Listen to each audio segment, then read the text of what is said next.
Okay ठीक आहे.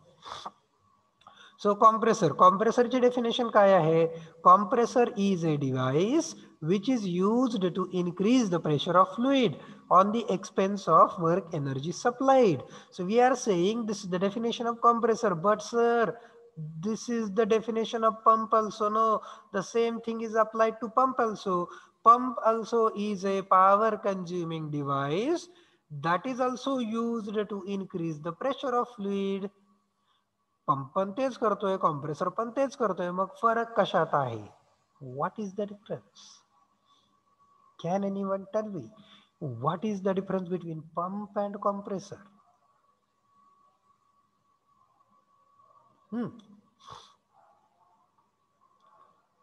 Come on, anyone? What is the difference between pump and compressor? If you'll see at first glance, this definition is applied to both. It is applied to pump also and it is applied to compressor also. Then what is the difference between pump and compressor? Tell me specific to this. या डेफिनेशनच्या related सांगा फक्त. काय फरक असेल? What you think? तुम्हाला काय वाटतंय ते सांगा. एनीवन? No one?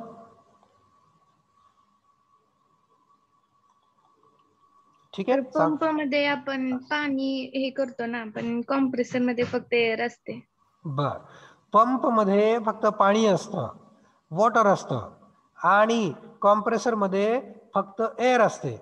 ठीक आहे. तर आता बघूयात, पंप मध्ये पाणी असतं म्हणजे नक्की काय असतं? तर पंप मध्ये वॉटर असतं, पंप मध्ये ऑइल असतं है ना, पंप मध्ये पेट्रोल येतं, डिझेल असेल,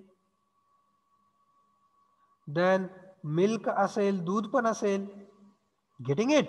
हे सगळं कशात असणार आहे? पंप मध्ये असणार आहे. कॉम्प्रेसर मध्ये काय असणार? कॉम्प्रेसर मध्ये एअर असेल, हायड्रोजन गॅस असेल, ऑक्सिजन गॅस असेल, परत नायट्रोजन गॅस असेल, त्याच्यानंतर LPG असेल. बघा बरं काय फरक दिसतोय ह्याच्यामध्ये आणि ह्याच्यामध्ये. What common difference you can find? What you common difference you can find? Come on.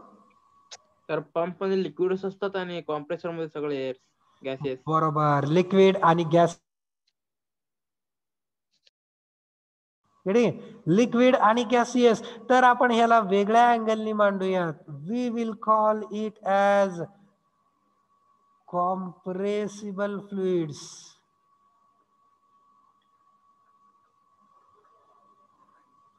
And these are incompressible fluids.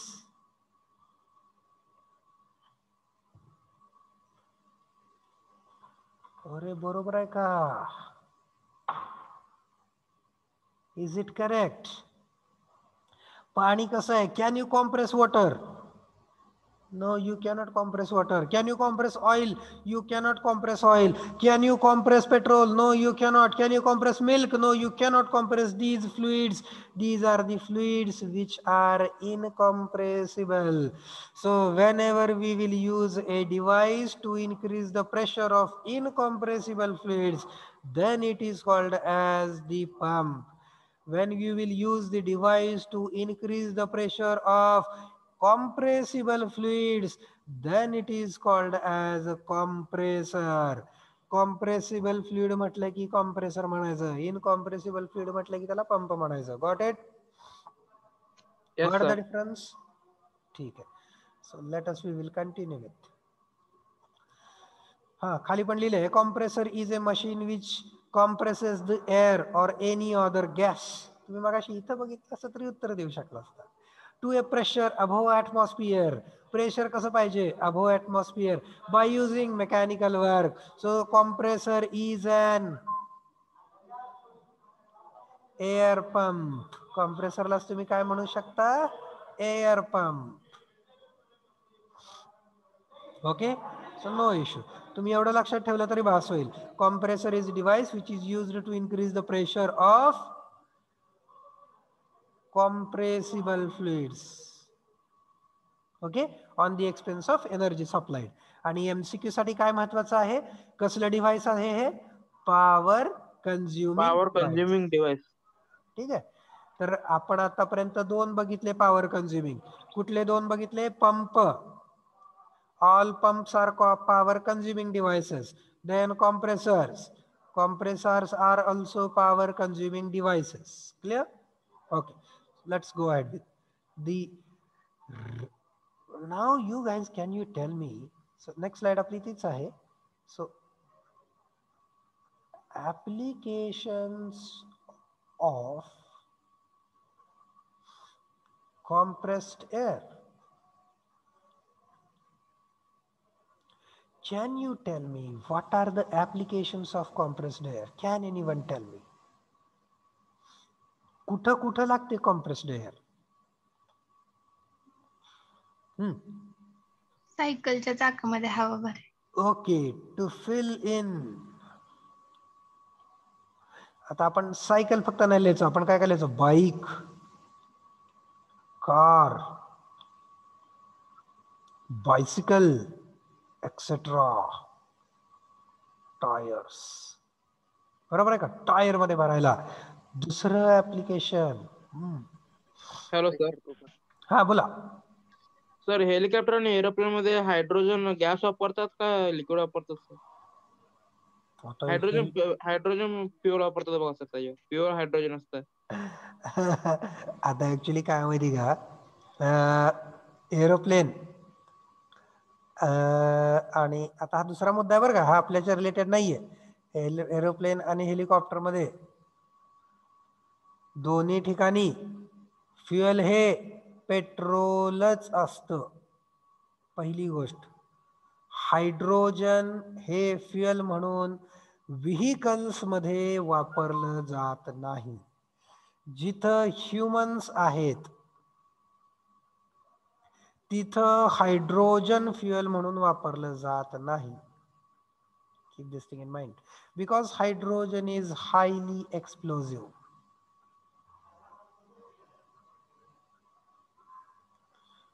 It is very difficult to control this, what we can say, combustion rate of hydrogen. हायड्रोजनचा combustion rate, त्याची रिॲक्शनचा combustion rate control करता येत नाही. It is very very difficult. Rather it is easy to control the rate of atomic reaction. ॲटॉमिक रिॲक्शनचा rate control करणं सोपं आहे, पण हायड्रोजनचं कंबशन कंट्रोल करणं अवघड आहे. त्याच्यामुळं हा फ्युएल म्हणून अजून तरी ह्याच्यात वापरला गेलेला नाहीये. ह्याच्यामध्ये पेट्रोल असतं, petrol. Clear? Keep this thing in mind. आता आपल्या गाडीतल्या आणि ह्या पेट्रोलमध्ये फार फरक असतो. तो कशामध्ये फरक असतो तर कॅलोरिफिक व्हॅल्यू. शिकलात का तुम्ही CV? तर ह्या कॅलोरिफिक व्हॅल्यू मध्ये फरक असतो, जमीन आसमानाचा. क्लिअर? तर ह्याच्यामध्ये जे एरोप्लेन आणि हेलिकॉप्टर मध्ये जे पेट्रोल वापरलं जातं त्याची कॅलोरिफिक व्हॅल्यू ही फार फार फार हाय असते. आपल्या रेग्युलर पेट्रोलपेक्षा कित्येक जास्त त्याची कॅलोरिफिक व्हॅल्यू असते. क्लिअर? ओके, ते दुसरीकडे गेलं, तो that is not the part of our discussion. हा, आपला मुद्दा काय डिस्कशनचा, ऍप्लिकेशन्स ऑफ कॉम्प्रेस्ड एअर. पहिला आपण बघितलं काय, फिल इन दी, काय म्हटलं होतं, car, bike, bicycle, tyres, oxygen cylinder. हा, व्हेरी करेक्ट. मग मला सांगा, असले कसले कसले सिलेंडर असतात? ऑक्सिजन असतो, त्याच्यानंतर gas cylinder sir. LPG gas cylinder असतो, आहे का नाही? LPG सिलेंडर असतो. लिक्विड असते ना, ते लिक्विड मध्ये कन्व्हर्ट होतं. भरताना तो गॅसच असतो. भरताना तो काय असतो, गॅसच असतो. But because of very very very high pressure, pressure जास्त झाल्यामुळे त्याचं बॉइलिंग पॉईंट वाढतो. क्लिअर? त्याचं प्रेशर वाढवलं, हाय प्रेशरमुळे त्याचा बॉइलिंग पॉईंट वाढतो. बॉइलिंग पॉईंट वाढल्यामुळे ते गॅसचं लिक्विडमध्ये कन्व्हर्जन होतं. असं असतं ते. पण तो पण भरताना काय असतो, गॅसच असतो. आणि आपल्याला त्याच्यासाठी कॉम्प्रेसरच वापरावा लागतो. By using compressor only we fill it in. हा, अजून अजून कुठले सिलेंडर असतात असले सांगा बरं. ऑक्सिजनचा झाला, LPGचा झाला, अजून आठवत आहे का? सर ते फायर ब्रिगेड कडे एक असतं बघा. Fire fighter. हा ते ठीक आग आहे. विझवण्यासाठी असतं सर. त्याच्यामध्ये fire chemical extinguisher. Fire extinguisher त्याच्यामध्ये काय असतं ऍक्च्युली, ते छोटे छोटे सिलेंडर असतात ना, त्याच्यामध्ये कार्बन डायऑक्साईड असतो, सॉरी त्याच्यामध्ये केमिकल्स असतात, प्लस हाय प्रेशराइज्ड गॅस पण असते. बरोबर, it is correct. Fire fighter cylinders. आता स्पेलिंग अवघड आहे, मी लिहित नाही. हा दुसरं अजून एक हे पण असतंय. हॉस्पिटलमध्ये सर असते ते. ठीक आहे, ऑक्सिजन सिलेंडर लिहिले की आपण. हॉस्पिटलमध्ये काळ्या कलरचा असतो तोच ना? हा सर. हा, त्याच्यात ऑक्सिजन असतो, ऑक्सिजन सिलेंडर. बघा हे बॉडी स्प्रे, बॉडी स्प्रे पण तेच आहे का? बॉडी स्प्रे मध्ये काय असतंय? तेच असतंय. गॅस असतो. आता ह्या सगळ्याला एकच नाव द्यायचं आपण. ह्या सगळ्यांना आपण म्हणायचं चार्जिंग ऑफ सिलेंडर्स. ह्या सगळ्यांना आपण एकच नाव दिलं. काय नाव दिलं? Charging of cylinders. कुठल्याही सिलेंडरमध्ये high pressure gas, high pressure air तुम्हाला भरायची असेल तर त्याला म्हटलं जातं चार्जिंग ऑफ सिलेंडर्स. कॉमन नाव. काय कॉमन नाव ठेवलं आपण? Charging of cylinders. मग let it be oxygen cylinder, let it be LPG cylinder, let it be a body spray cylinder, let it be a fire extinguisher cylinder. Clear? So all those cylinders will have a common title as a charging of cylinders. Clear? Okay, next. अजून कुठं बघितलंय का सांगा? Refrigerator मध्ये. Correct, very correct. In refrigerators.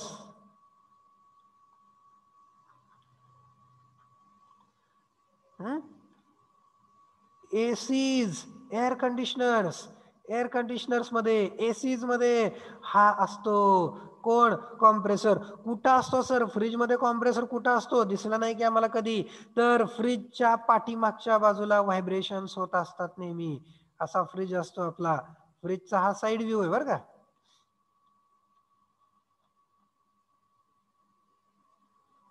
फ्रीजचा हा side view. हे दार आहे फ्रीजचं, डोअर. इथं माग जाळी असते. हा, आणि इथं खालच्या बाजूला असा ठेवलेला असतो, तो असतो कॉम्प्रेसर. हा कोण असतो? इथं कॉम्प्रेसर असतो. ह्या बिचाऱ्यामुळंच, ह्या कॉम्प्रेसर मुळंच आपला फ्रीज व्हायब्रेट होतो. फ्रीज व्हायब्रेट कोणामुळे होतो? तर ह्यामुळे होतो. This is the culprit. Because of this element fridge vibrates. ह्याच्यामुळे आपला फ्रीज व्हायब्रेट होतो. Clear? Okay. In refrigerators, air conditioners. Next. 3 झाल्यात तशी.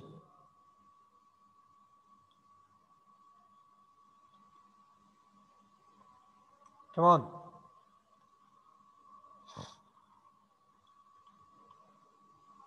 Can I say this?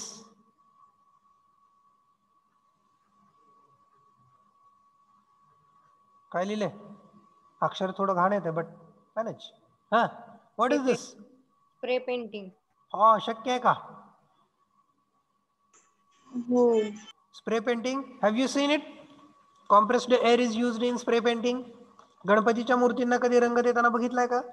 Yes. हा, that is the spray painting. Getting it?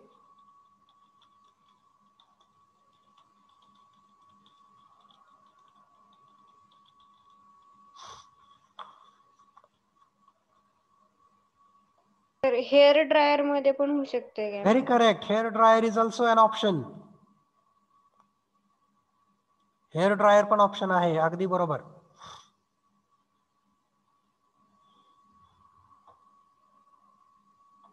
Now it will keep on showing the ad.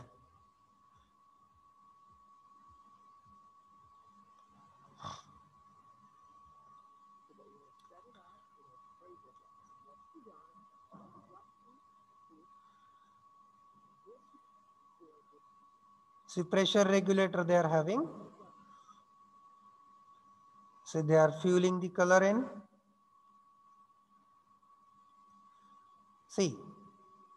So how he is giving color is by using spray painting. Clear? So she might have connected a compressed air behind.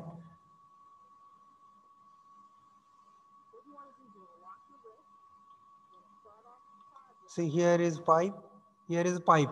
Can you see this? Here is a compressed air pipe. So this compressed air comes here and the color comes from here. इथून color येतो, इथून compressed air येते. ठीक है? And this compressed air helps to give a color to this. याला color द्यायला ही compressed air मदत करते. Getting it? This is how compressed air is used in spray painting. Okay. Now next.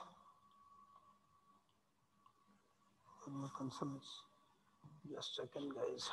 Sir washing सेंटरवर असतो compressor. Washing centre वरती cleaning साठी असतो की. हो, क्लिनिंग करायला स्प्रे न करत नाहीत का? एअर क्लीनर्स म्हणतात त्याला, एअर क्लीनर. एअर क्लीनर असतात की. अहो हे एअर क्लीनर रस्त्यावरती पण असतात. रोडची कामं करताना तुम्ही बघितलेत का आता? रोडची कामे करताना सुद्धा वापरतात रोडवरती सुद्धा हे एअर क्लीनर. कॉम्प्रेस्ड एअरनी रोड झाडून काढतात. That's air cleaner. In spray gun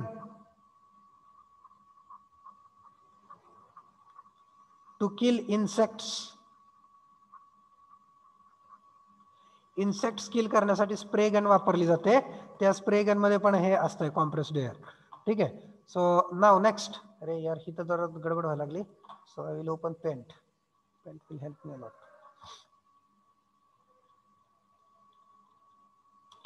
चला पेंट विल यूज हिअर. हे आहेत ऍक्च्युअल. बघा कुठले कुठले आहेत ऍक्च्युअल, म्हणजे आपण लिहिलेले पण ऍक्च्युअलच आहेत. Nothing to worry. बट हे देखील आहेत. ओके. आता हे काय आहे? For producing air blast in blast furnace. So guys tell me, have you ever seen this? Have you ever heard of this? हे कधी ऐकलंय का? Blast furnace. यस, शिकलात? आठवतंय का? काय म्हणते त्याला? मराठीमध्ये शिकला होता ह्याला, काय म्हणत होता ह्याला तुम्ही?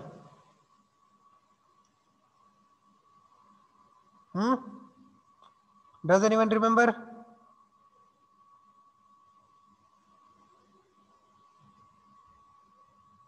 झोतभट्टी. हा, झालंय का? झोतभट्टी झालीय का? कशासाठी? Iron extraction. आयर्न एक्सट्रॅक्शन शिकलायत ना? झोतभट्टी त्याला ब्लास्ट फर्नेस म्हणतात. त्या ब्लास्ट फर्नेस मध्ये एअर सोडावी लागते, कारण तिथं आतमध्ये कंबशन चालू असतं ना, जाळ चालू असतो आतमध्ये. पण त्या कंबशन साठी ऑक्सिजन लागतो. तो ऑक्सिजन कसा दिला जातो? ह्या एअर ब्लास्टने दिला जातो. आतमध्ये एअर सोडावी लागते. ती एअर कशाने सोडवली जाते? ती सोडली जाते कॉम्प्रेसर्सनी. ठीक आहे. To drive air engines.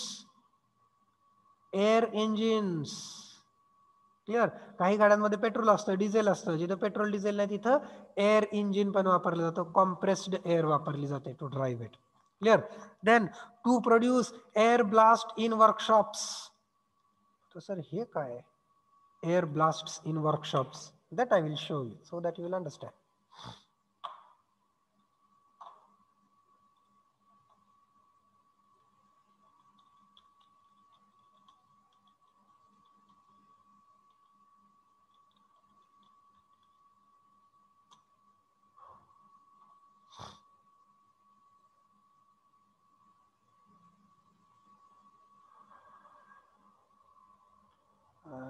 कुठे गेला?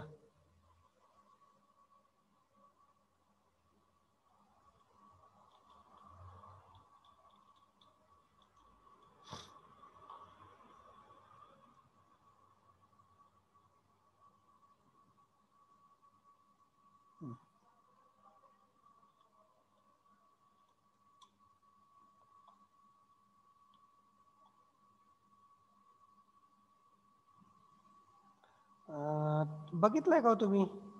त्याला काय म्हणतात? I don't remember. I am not finding also here.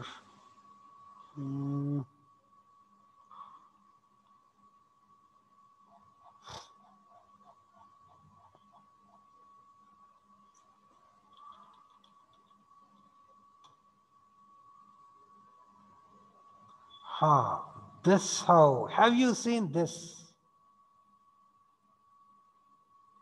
Array, again advertise. It irritates.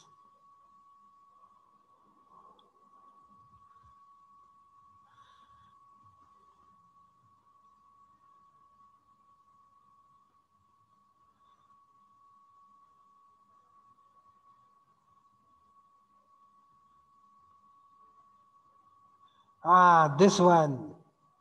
So what he is doing?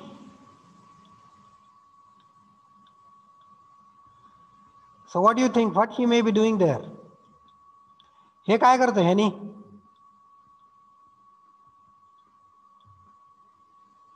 ह्यानी काय होत असेल? कॉम्प्रेस्ड एअर सप्लाय होत असेल का? हे असं तुम्ही कुठं कुठं बघता? सोनाराच्या दुकानामध्ये बघता. लोहाराच्यात पण असतं.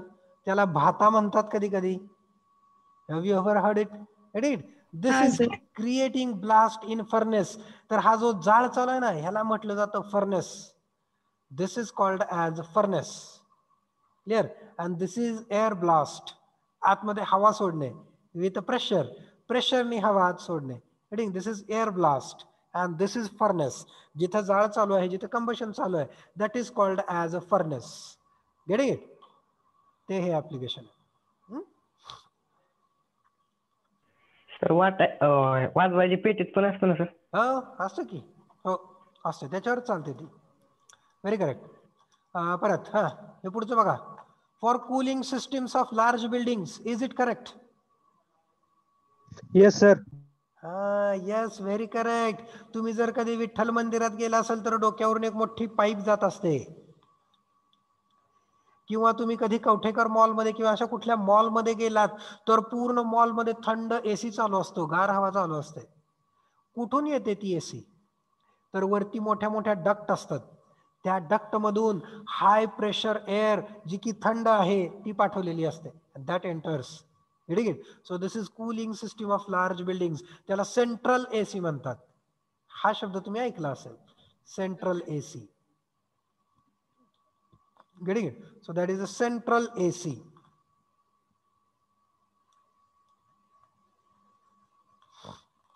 And for pumping water, yes, for pumping water also we are using this compressed air sometimes.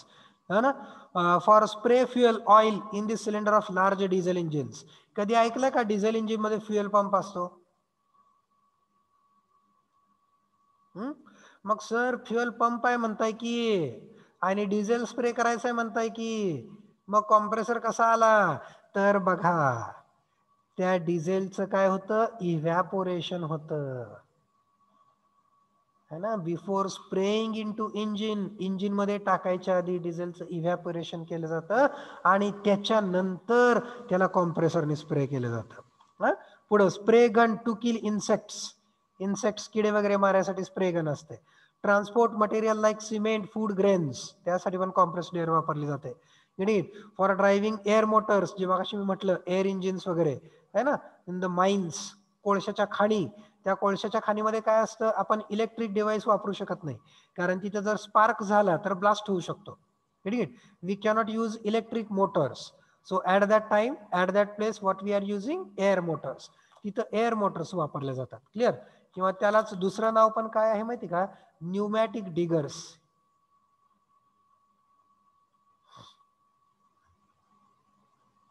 Pneumatic diggers. Clear? Pneumatic diggers तुम्ही कुठे तर बघितले असतील, आठवते का? बघा बरं.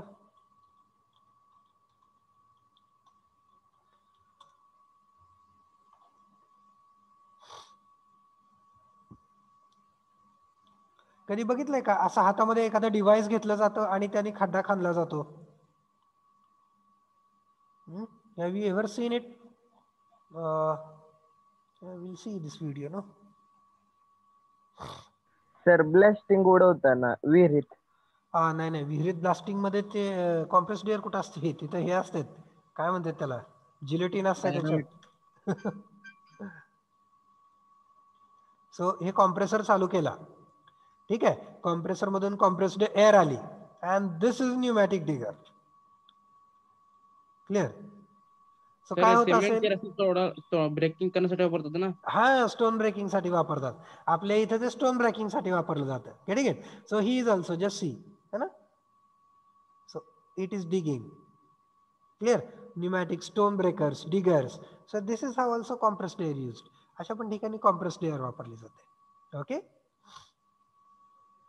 तर हे फक्त एक जनरल ऍप्लिकेशन्स आहेत, तुमच्या माहितीसाठी दिलेली आहेत. No where I guess you will be required to write the applications. फक्त तुम्हाला माहित असू द्या एक 4-5 applications, just for your understanding. Clear. Just keep this things in mind. हे टेक्निकलमध्ये असे लिहावे लागतात आपल्याला. परीक्षेमध्ये आपण असं लिहू शकत नाही ना. सो त्यामुळे काही ठराविक गोष्टी परीक्षेमध्ये लिहिता येतात, विचारल्या तर. So these are the technical applications where you are expected to write these. Clear. Okay. Now next, compressor classification. पंपला पण आपण क्लासिफिकेशन बघितलं होतं, आठवत आहे का? कसं बघितलं होतं पंपचं पण? असंच होतं का? Positive displacement, non positive displacement. Am I correct? असंच होतं ना पंप मध्ये पण? In the similar fashion, we have classification of compressor as positive displacement compressor and non-positive displacement. Under positive displacement, we have two reciprocating compressors and rotary compressors. Clear? Under non-positive, we have centrifugal and axial flow. So under reciprocating, we have single acting reciprocating compressor, double acting reciprocating compressor. Then in rotary, we have screw compressor, we have vane blower, we have roots blower. Okay. Now out of these, which are in our syllabus? आपल्या सिलेबसला कोण कोण आहेत? आपल्या सिलेबसला हे दोघ आहेत फक्त.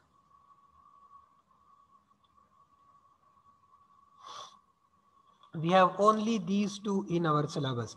Single acting reciprocating compressor and the next one is vane blower. These two are only in our syllabus. Okay. Nobody will ask you the compressor classification. Remember, and at all if it is asked, then you can write positive, non-positive, reciprocating, rotary, centrifugal. If you'll forget this axial, no problem. एवढे 3 लक्षात ठेवले तरी पुरेसे आहेत. Clear. Reciprocating मध्ये single, double. Rotary मध्ये vane blower, roots blower, screw. आणि ह्याच्यामध्ये कॉम्प्रेसर लिहून टाकायचं, संपलं. सेंट्रिफ्युगल लिहून टाकायचं. Okay. Now let us will go ahead with the first. पहिला प्रकार बघूया त्याच्यातला. पहिला प्रकार कुठला आहे? तर पॉझिटिव्ह डिस्प्लेसमेंट. नाही सॉरी, क्लासिफिकेशनचा अजून एक प्रकार आहे. हा एक प्रकार आहे क्लासिफिकेशनचा. हा तुम्हाला MCQ मध्ये विचारला जातो. हा तुम्हाला कशात विचारला जातो? MCQ मध्ये. क्लिअर. तर पहिलं हे low pressure, medium pressure, high pressure. तर लो प्रेशर कुणाला म्हणायचं? जर तुमचा compressor, if your compressor is able to produce the pressure up to 1.1 bar. Atmospheric pressure किती असतो? ऍटमॉस्फेरिक प्रेशर किती असतं? Hello. 1.10 something. 1.01 something. 01. Correct. 1.01 something. I'll not write in detail. So if your compressor is producing 1.1 bar, means just more than the atmospheric. Atmospheric पेक्षा थोडस जास्त, त्याला म्हणायचं low pressure compressor. If it produces between 1.1 bar to 7 bar, then it is medium pressure. If it produces more than 7 bar, then it is high pressure. मग low pressure कोण असतो? तर low pressure असतो आपला फॅन. लो प्रेशर कोण आहे? Low pressure fan आहे. Fan is a type of compressor. Remember, fan is a type of compressor. Fan is also used to increase the pressure of air. Getting it? So fan generates the pressure ratio. Now the different term. Pressure ratio. What is mean by pressure ratio? Pressure ratio is final pressure upon initial pressure. म्हणजे air ह्या compressor मध्ये आत जायच्या आधी किती होतं ते initial, ह्या कॉम्प्रेसर मधून बाहेर आल्यानंतर किती झालं ते final. Okay, so final pressure upon initial pressure, that is called as a pressure ratio. If pressure ratio is up to 1.1, then it is called as a fan. If pressure ratio is between 1.1 to 4, then it is called as blower. तर त्याला काय म्हणायचं? Blower. जे मगाशी तुम्ही म्हणालात ना hair dryer, ते हेअर ड्रायर कशात येतो? ब्लोवर मध्ये येतो. Hair dryer is a type of blower. Clear? Because it generates the pressure ratio between 1.1 to 4. And then term is a compressor. If your pressure ratio is more than 4, then it is termed as compressor. तर त्यावेळेस त्याला काय म्हणायचं? Compressor म्हणायचं. Okay. So 3 ways of classification. पहिलं हा बघितला आपण.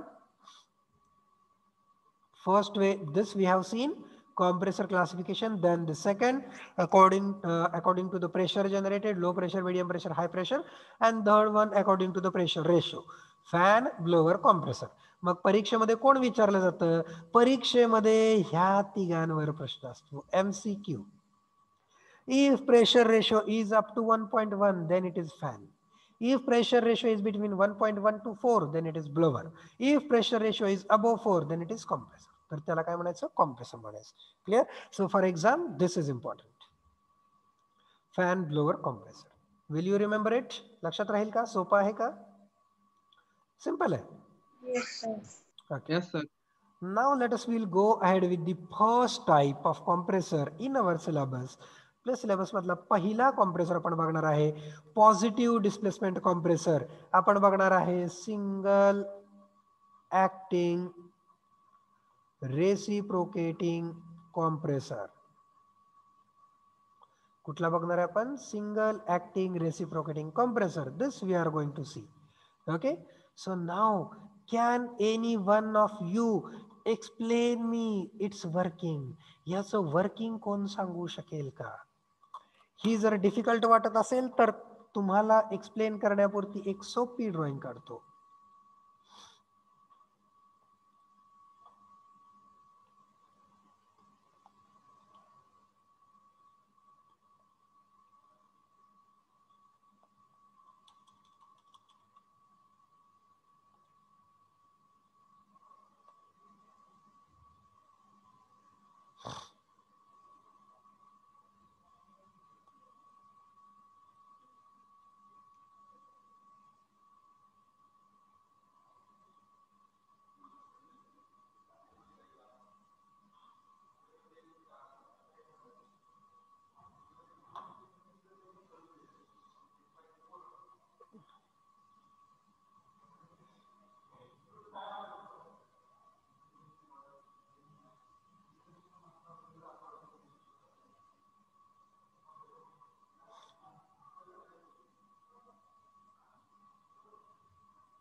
हा, तोपर्यंत वर्किंगचा विचार करून ठेवायचा बरं का. कोणीतरी एक जण मला सांगणार आहे आज वर्किंग याचा.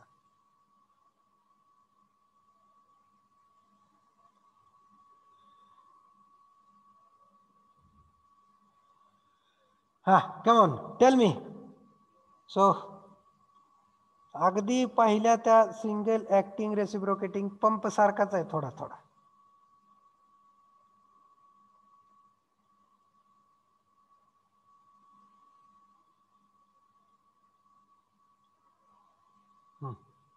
Can anyone explain me this? Come on.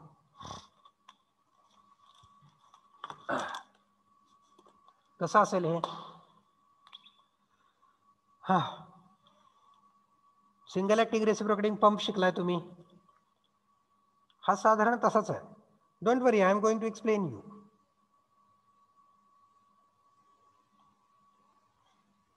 Anyone please?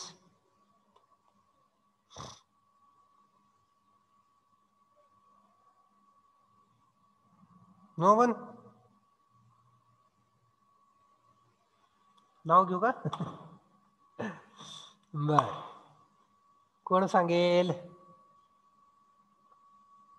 Piston moves downward. बर, चला. हा, पहिली फेज. Very correct. हा, पिस्टन मूव्स डाऊनवर्ड. पिस्टन खाली आला, काय होईल? Air suck करेल. एअर सक करेल. ठीक आहे. हा, मी वेट गाईज. पिस्टन खाली आला, मग आपण ह्याला नावं पण लिहूयात. हा, so will call it as suction valve. हा ठीक आहे. आणि ह्याला आपण म्हणूयात डिलिव्हरी वाल्व. हा चला, काय काय होईल? पिस्टन मूव्स डाऊनवर्ड, पिस्टन वरून खाली यायला लागला, कोण ओपन होणार? सक्शन वाल्व ओपन होणार, बरोबर का? वाल्वच्या दिशेकडे जाऊ नका, मला फक्त प्रोसेस सांगा काय काय होऊ शकतं. हा काय झालं? पिस्टन वरून खाली चालला, सक्शन वाल्व काय होणार? ओपन व्हायला पाहिजे, बरोबर? हा ठीक आहे. तुम्हाला टेन्शन आलं असेल तर मी ह्याला उलटा करतो.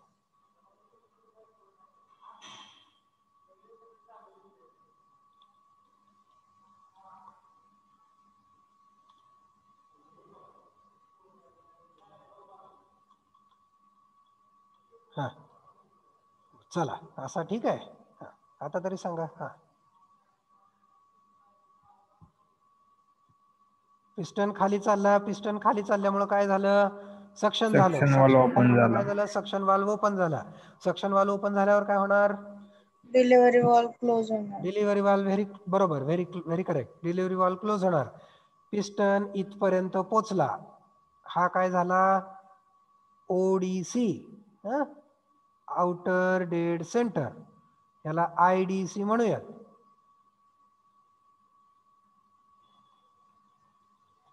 किंवा ह्यांना दुसरी नाव पण आपल्याला देता येतात.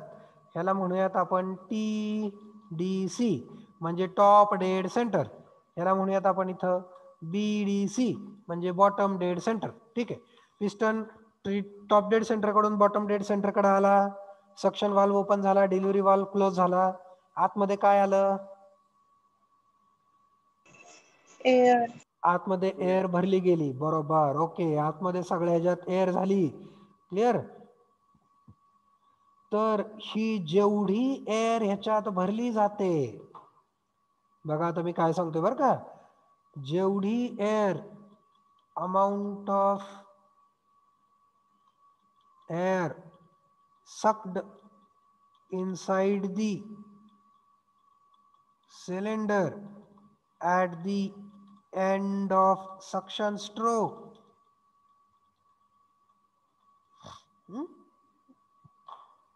अमाऊंटच्या ठिकाणी आपण व्हॉल्यूम हा देखील शब्द वापरू शकतो. Volume V1. सो काय? Amount of volume, amount of air sucked inside the cylinder at the end of suction stroke is called as compressor capacity. त्याला काय म्हणायचं? कॉम्प्रेसर कॅपॅसिटी म्हणायचं. Getting it? त्याला काय म्हणायचं? Compressor capacity. It is generally measured in cc. ऐकलंय का? Cubic centimetre. Correct. Cubic centimetre. Cubic centimetre मध्ये जनरली ती मेजर केली जाते. काय? Compressor capacity. कॉम्प्रेसर कॅपॅसिटी म्हणजे काय? Amount of or volume of air sucked in the cylinder at the end of suction stroke. Suction स्ट्रोकच्या शेवटी पहिला स्ट्रोक झाला. पहिला स्ट्रोक झाला का? Very correct. समजला का सगळ्यांना? पिस्टन कुठं आला? TDC टू BDC आला. TDC टू BDC आल्यामुळे सक्शन वाल्व ओपन झाला. सक्शन वाल्व ओपन झाल्यामुळे एअर आतमध्ये आली. डिलिव्हरी वाल्व क्लोज आहे, डिलिव्हरी वाल्व ओपन नाहीये, त्याच्यामुळे इथून एअर बाहेर जाऊ शकत नाही.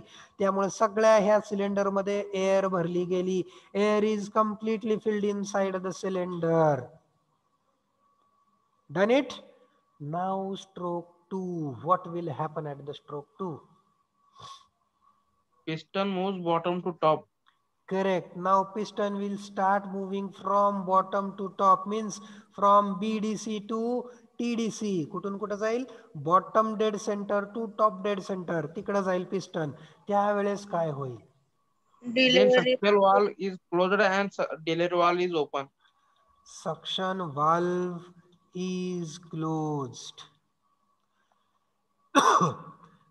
पण पुढचं सेंटेन्स मी लिहिलं नाही. डिलिव्हरी वाल्व ओपन्स मी लिहिलं नाही. का लिहिलं नाही? बघा, जर डिलिव्हरी वाल्व ओपन झाला, जर डिलिव्हरी वाल्व ओपन झाला तर एअर कॉम्प्रेस होणारच नाही की एअर बाहेर निघून जाईल. पिस्टन एअरला ढकलून देईल बाहेर. Air will leave out. It will not get compressed. Its pressure will not get increased. Am I correct? समजतंय का मी काय म्हणतोय ते? जर पिस्टन खालून वर जात असताना डिलिव्हरी वाल्व ओपन झाला तर हितली एअर बाहेर नुसतीच ढकलली जाईल. तिचं प्रेशर वाढणार नाही. It's pressure will not increase. सोपं एक्झाम्पल देतो तुम्हाला. तुम्ही सायकलच्या टायर मध्ये हवा भरता. तुमच्याकडे पंप असतो, बरोबर आहे का?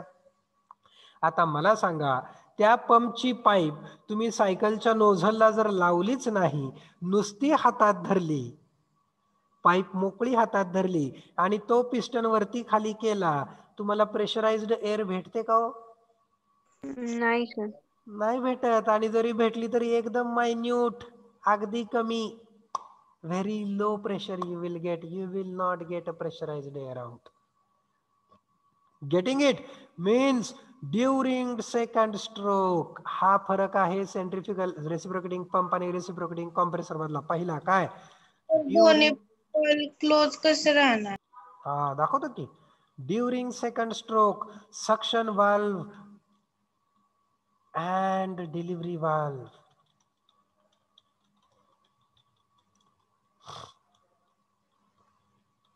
remain closed. दोन्ही वाल्व बंद राहतात. सर डिलिव्हरी वाल्व बंद कसा काय राहू शकतो तुम्ही सांगा मला? तर फार सोपं आहे. डिलिव्हरी वाल्व कसा असतो माहिती का? तुमच्या घरामध्ये कुकर आहे का? कुकर, असा कुकर असतो आहे की नाही? कुकरच्या आतमध्ये तुम्ही काय करता? पाणी भरता आहे की नाही? पाणी भरलेलं असतं आणि तुम्ही काय करता? खालून गॅस चालू करता.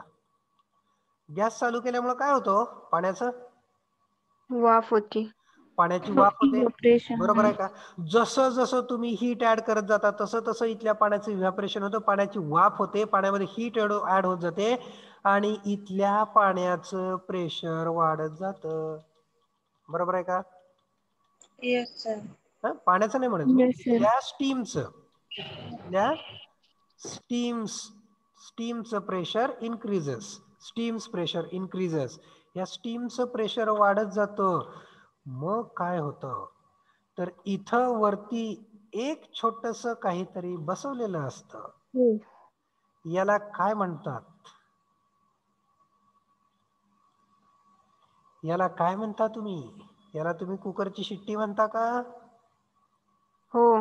हा, ती कुकरची शिट्टी नाहीये, तो आहे डिलिव्हरी वाल्व. तो काय आहे? डिलिव्हरी वाल्व आहे. त्या वाल्व मधून काय बाहेर येते? त्या वाल्व मधून हाय प्रेशराइज्ड स्टीम बाहेर येते. तो काय आहे? तो डिलिव्हरी वाल्व आहे. त्या डिलिव्हरी वाल्व मधून काय बाहेर येत आहे? तर हाय प्रेशराइज्ड स्टीम बाहेर येत असते. Getting it? लक्षात आलं का? तर इथं देखील तसाच वाल्व असतो. मग इथं कुठं शिट्टी असते का सर? नाही, याला स्प्रिंग लावलेली असते. Getting it? याला स्प्रिंग बसवलेली असते. ज्या वेळेस आतमधलं प्रेशर सफिशियंटली वाढतं, किती सफिशियंट पाहिजे? हा वाल्व वर उचलण्या एवढं. हा वाल्व तुम्ही कधी उचलून बघितलाय का? हातात घेतलाय का वाल्व कधी काढून कुकरचा? कधी Yes. घेतला नसेल तर घरी गेल्यानंतर कुकरची शिट्टी काढून बघायची, हातात घेऊन बघायची. कशी असते ती? ती जड असते. It is heavy, it has mass. त्याला वजन असतं, ती जड असते. ती का बरं जड असते? कारण ती सहजासहजी उचलली जाऊ नये म्हणून ती जड असते. Getting it? जर आतलं प्रेशर ह्या शिट्टीच्या वेटला लिफ्ट करण्या एवढं वाढलं तरच ही वर उचलते, तरच हा वर उचलतो. ह्याचंच नाव आहे dead weight safety valve.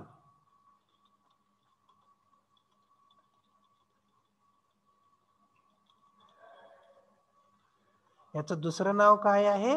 Dead weight safety valve. हा सेफ्टी वाल्व आहे.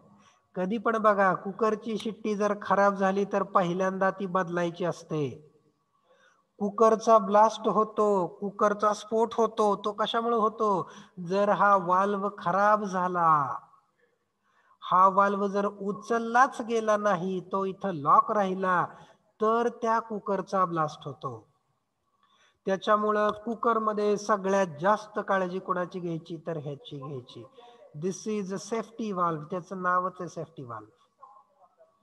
Getting it? तर अशीच अरेंजमेंट हित असते. जेव्हा आतलं प्रेशर ह्या स्प्रिंगला लिफ्ट करण्या एवढं होतं, त्याच वेळेस हा वाल्व वरती होतो आणि आपल्याला डिस्चार्ज मिळतो. तोपर्यंत इथून डिस्चार्ज मिळत नाही. तर मग काय काय प्रोसेस मध्ये कुकरची शिट्टी काढली जाते, मग तिथं कसं डेड वेट सेफ्टी वॉल नसतो काय काय म्हणजे नाही, काढली जाते? बनवताना सर कुकरची शिट्टी काढली जाते काय की करताना? केक बेक करताना. हो, मग का काढली जाते? शिट्टी काढल्यावर काय होईल सांगा? तो हे होतो, त्याला परफेक्ट म्हणून. हा, म्हणजेच काय, इथं जी स्टीम तयार झालेली आहे, गॅसेस तयार झालेले आहेत, ते काय झाले पाहिजेत? बाहेर गेले पाहिजेत. बरोबर ना? इझिली बाहेर गेले पाहिजेत, म्हणून शिट्टी काढतात. शिट्टी काढली म्हणजे काय केली? हा वाल्वच काढून टाकला. शिट्टी काढतो आपण म्हणजे काय करतो? इथला वाल्व आपण काढून टाकतो. वाल्व काढून टाकला म्हणजे इथं ओपनिंग तयार झाली. जी सगळी स्टीम बाहेर जाणार ना. हो, कारण केकला बेक करायला, तुम्हाला माहितीये का, केक बेक करायला पाणी वापरत नाहीत. हो. पाणी असतं का त्यात? नाही. पाणी नसतं त्याच्यात, म्हणजे इथं स्टीमच नाहीये. Are you getting it? तर इथून कुठली गॅस बाहेर काढायची आपल्याला, तर तो ते केक गरम बेक होत होतं असताना. हा, गरम होतं ना ते, म्हणजे हा, केक भांडं बेक होतो. एक मिनिट, हा, जस्ट प्लीज.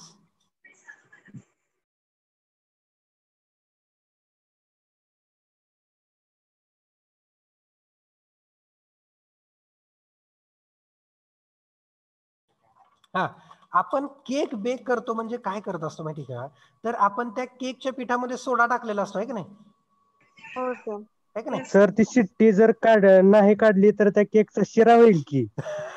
ते सांगतो थांबा. तर आपण काय केलेलं असतं, असं मिश्रण तयार केलेलं असतं, आहे की नाही? असं मिश्रण तयार केलेलं असतं आणि ह्याच्यामध्ये हे काय सेमी सॉलिड असतं. ह्याच्यामध्ये आपण काय टाकलेलं असतो? सोडा, बेकिंग सोडा टाकलेला असतो. ठीक आहे, बेकिंग सोडा टाकलेला असतो. हा, पाणी असतं, बेकिंग सोडा असतो, त्याच्यानंतर रवा असतो, मैदा असतो, तुमचं काय असेल ते असेल, ते मिश्रण असतं. ज्या वेळेस आपण याला हीट देतो ना, हीट देतो, व्हेन वी हीट इट, त्यावेळेस याच्यातलं जे लिक्विड आहे ते लिक्विड इव्हॅपोरेट होतं, पहिली गोष्ट. दुसरी गोष्ट, याच्यामध्ये बेकिंग सोड्याची रिॲक्शन चालू होते. इथं काय चालू होते? रिॲक्शन चालू होते. म्हणजेच इथं काय तयार होतात? तो गॅसेस तयार होतात. ते गॅसेस कुठं तयार झालेत? तर हा जो काही तुमचा सेमी सॉलिड पोर्शन होता ना, ह्या सेमी सॉलिड पोर्शन मध्ये ते गॅसेस तयार झालेत. मग हे गॅसेस बाहेर होणार, हे गॅसेस इथून बाहेर पडतात. हे गॅसेस बाहेर पडतात म्हणजेच तुमचा केक हा स्पॉन्जी होतो. Getting it? केक तुमचा स्पॉन्जी का बरं होतो? कारण ह्याच्या आतमध्ये जे गॅसेस एन्ट्रॅप झालेले आहेत ते गॅसेस बाहेर पडतात आणि ते गॅसेस बाहेर पडताना इथं जाळी तयार करतात. त्या जाळ्या म्हणजेच तुमचा केकचा sponginess. That is nothing but the sponginess of the cake. Clear? आणि इथं ज्या गॅसेस तयार झालेत ना, ह्या गॅसेसना आपण इथून बाहेर पाठवतो. ह्यांना आतमध्ये ठेवायची गरजच नाही. जर ह्या गॅसेस आतमध्येच राहिल्या तर काय होईल सांगतो. जर ह्या गॅसेस इथून बाहेरच पडल्या नाहीत, कारण इथं तेवढं प्रेशर तयार होणार नाही. जर आपण इथं कुकरची शिट्टी लावली तर इथं तेवढं प्रेशर तयार होणार नाही. प्रेशर तयार झालं नाही म्हणजे इथल्या गॅसेस बाहेर पडणार नाहीत. इथल्या गॅसेस बाहेर पडणार नाहीत याचा अर्थ यातून पण गॅसेस बाहेर येणार नाहीत. जर यातल्या गॅसेस बाहेर आल्या नाहीत तर आपला केक हा स्पॉन्जी होणार नाही. मग आपला केक कसा होईल? तर तो एकदम सॉलिड टाईप होईल, है ना? जसं आपला असतो की नाही होतो, काय आपण ढोकळा करतो, आहे की नाही? ढोकळा स्पॉन्जी नाही झाल्यानंतर कसा होतो, आहे की नाही? एकदम सॉलिड सॉलिड होतो. सिमिलरली केक पण तसाच सॉलिड सॉलिड होऊन जाईल. क्लिअर? मग ह्याच्यातून गॅसेस बाहेर पडल्याच पाहिजेत, यातल्या गॅसेस या बाहेर गेल्याच पाहिजेत. त्याच्यासाठी आपण इथली शिट्टी काढतो. म्हणजेच काय करतो आपण? इथला वाल्व काढूनच टाकतो, हा वाल्व रिमूव्ह करतो. हा वाल्व रिमूव्ह केला म्हणजे ह्यातल्या गॅसेस ऑटोमॅटिक इझिली बाहेर पडल्या. गॅसेस बाहेर पडल्यामुळे इथल्या गॅसेस बाहेर यायला जागा झाली, म्हणजेच हा केक आपला स्पॉन्जी होत जातो. Getting it? तर ती डिफरंट कन्सेप्ट आहे बरं का. That is you remember that is totally a different concept. ती पूर्णपणे वेगळी कन्सेप्ट आहे. क्लिअर? कळालं? ओके. डेडवेट सेफ्टी वॉल्व कशासाठी आहे? आपल्या सेफ्टीसाठी आहे. आणि सेफ्टी कधी गरजेची आहे? याच्या आतमध्ये हेवी प्रेशर होऊ नये. याच्या आतमध्ये काय होऊ नये? Heavy pressure. आता दुसरं उदाहरण, जर मी भात करतोय, कुकरमध्ये भात लावलाय, आतमध्ये पाणी ठेवलंय आणि जर मी इथली शिट्टी काढली, हा वॉल्व मी काढून टाकला, तर काय होईल? What will happen? पाणी बाहेर येईल. इथली सगळी स्टीम निघून जाईल. बरोबर आहे की नाही? इथली सगळी स्टीम काय होईल? निघून जाईल. म्हणजे आतमध्ये जी आपली शिजवण्याची क्रिया आहे ना, boiling, that will not happen. कारण सगळी स्टीम बाहेर निघून जाईल.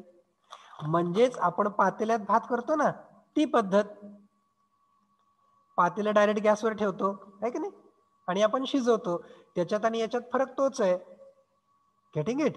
ह्याच्यामध्ये लवकर शिजतो. का बरं? कारण इथलं टेम्परेचर हे 150 डिग्री सेल्सिअस, 170 डिग्री सेल्सिअस एवढ्यापर्यंत जातं. कुठलं? प्रेशर कुकर मधलं. इथलं टेम्परेचर 100 डिग्री सेल्सिअसच्या वर जात नाही. का बरं? कारण 100 डिग्री सेल्सिअस झालं की इथल्या स्टीम बाहेर गेल्या. इथल्या स्टीम कुठे गेल्या? बाहेर गेल्या. ह्याच्यात मात्र काय होतं? स्टीमला आपण लवकर बाहेर जाऊ देत नाही. स्टीमला लवकर बाहेर जाऊ दिलं नाही, त्याच्यामुळे इथलं टेम्परेचर वाढायला लागलं आणि ते टेम्परेचर 150, 170 पर्यंत जातं.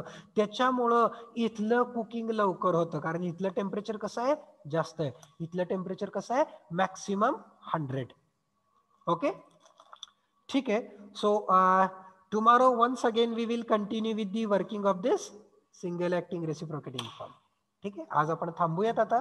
It's times up actually. 5 minutes I took extra. Sorry for that. Okay, ठीक आहे. थांबायचं का?